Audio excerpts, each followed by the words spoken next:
Seorang remaja di Garut, Jawa Barat menangis di hadapan orang tua dan sejumlah aparat. Ia mengaku sempat bergabung dalam aliran yang dilarang pemerintah, yakni Negara Islam Indonesia atau NII. Awalnya, orang tua merasa curiga dengan sikap anaknya yang janggal. Selain tak mengakui adanya negara Indonesia, sang anak menuduh orang tuanya sebagai tohut atau penganut aliran yang bertentangan dengan Islam. Remaja ini sempat diperintahkan untuk merekrut warga lainnya melalui pengumpulan infak agar bergabung dengan NII.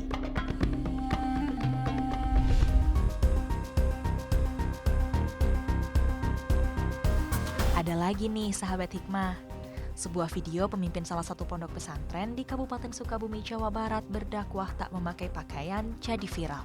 Pria ini diduga mengaku seorang wali yang diangkat oleh Nabi Khidir dan Nyi Roro Kidul. Kepolisian Resor Sukabumi pun memanggil pria yang viral tersebut untuk mengklarifikasi videonya tersebut. Pimpinan pondok pesantren di Kabupaten Lewi Cagak, Desa Cipendei, Kecamatan Surade ini pun merasa disudutkan. Ia memberikan klarifikasi, meski tak membantah suka mengajar bertelanjang dada karena diperintahkan oleh gurunya.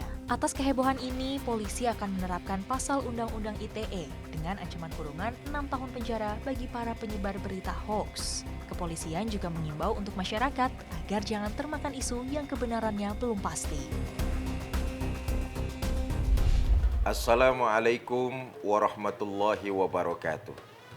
Alhamdulillahi rabbil alamin. Wabihi nasta'in wa ala umurid dunia waddin.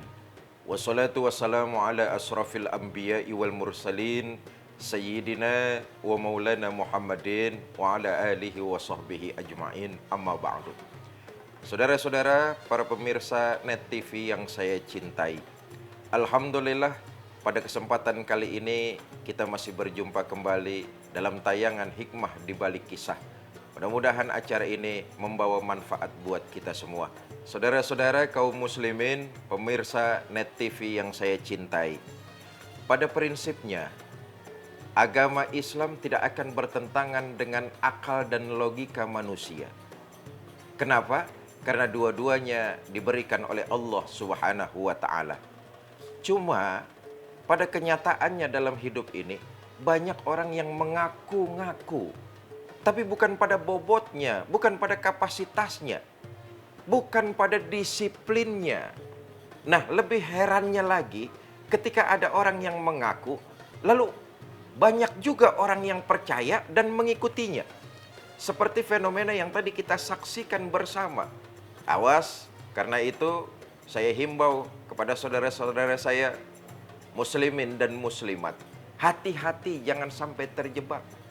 Sekarang ini banyak pengajian-pengajian, aliran-aliran yang dikemasnya lewat agama, tapi sebenarnya ajaran dan intinya justru lari jauh dari nilai-nilai ajaran agama. Seseorang yang mengaku katanya ustadz, menyampaikan pidato dengan tidak menggunakan pakaian, menyampaikan pidatonya di tengah-tengah orang. Ini sesungguhnya sudah melanggar ajaran-ajaran agama. Bukankah kalau kamu mau menyampaikan pesan-pesan kebaikan, maka kamu pun harus menyampaikan dengan cara yang baik-baik juga. Logika sederhananya, kalau kita ingin menyampaikan kebaikan, tentu dengan cara kebaikan juga, dengan cara yang baik juga. Apa yang disampaikan walaupun itu baik, tapi kalau caranya tidak baik, di luar adab, di luar tradisi, di luar kepatutan manusia, ini kan jadi caranya cara tidak baik. Karena itu saya berpesan menghimbau, hati-hati. Aliran-aliran sekarang ini yang muncul dikemas lewat halaqah, dikemas lewat pengajian, tidaklah mungkin menyampaikan kebenaran, tapi yang menyampaikan tidak melakukan kebenaran itu sendiri.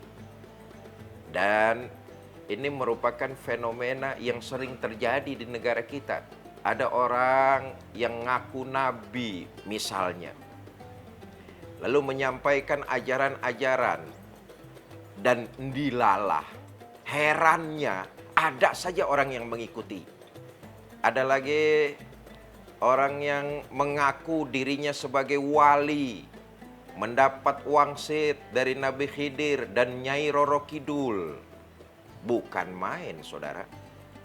La ya'riful wali ilal wali. Tidak ada yang tahu seseorang itu wali kecuali yang memberitahu ia wali juga. Biasanya wali-wali Allah, mereka akan tersimpan rapat, tersembunyi, tidak saling mengunjukkan diri.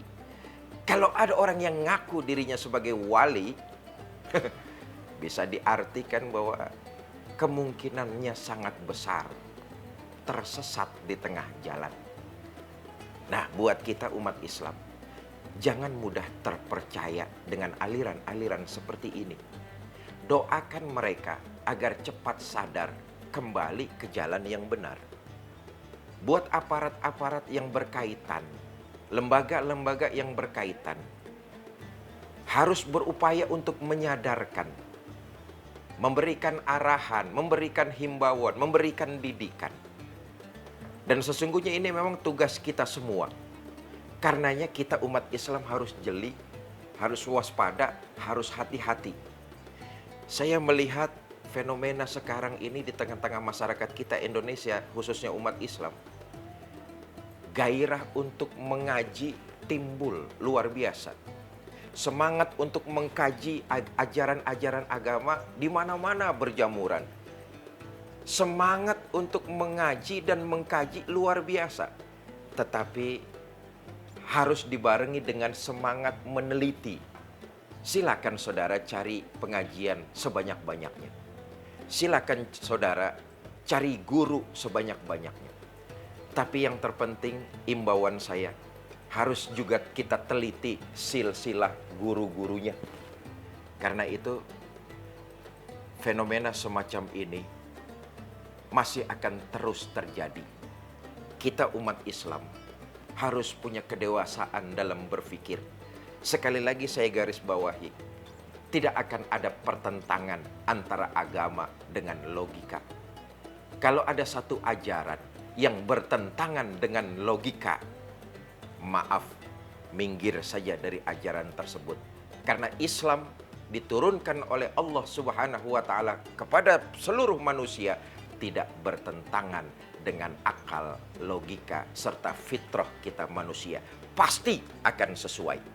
Kalau ada satu ajaran bertentangan dengan logika akal sehat kita, maaf saja, jangan diikuti hal-hal seperti itu. Karena itu jauh dari nilai-nilai ajaran agama. Saudara, jangan bergeser karena masih banyak kisah-kisah yang akan kita saksikan. Mudah-mudahan membawa manfaat buat kita semua. Assalamualaikum warahmatullahi wabarakatuh, Ustadz. Di sini saya mau tanya, Ustadz, hukumnya untuk wudhu yang benar dan sah itu gimana sih, Ustadz? Soalnya saya pernah tahu tuh ada orang yang wudhunya itu lebih cepat daripada yang biasanya gitu, yang biasa saya lakukan. Nah, sebetulnya untuk wudhu itu yang benar itu gimana sih? Yang sah itu gimana sih, Ustadz? Tolong menjelaskan ya, Ustadz. Terima kasih. Assalamualaikum warahmatullahi wabarakatuh, Ustadz. Pertama, syarat sahnya wudhu, dia harus menggunakan air yang suci. Air yang suci itu air yang tidak terkontaminasi dengan hal-hal yang bersifat najis.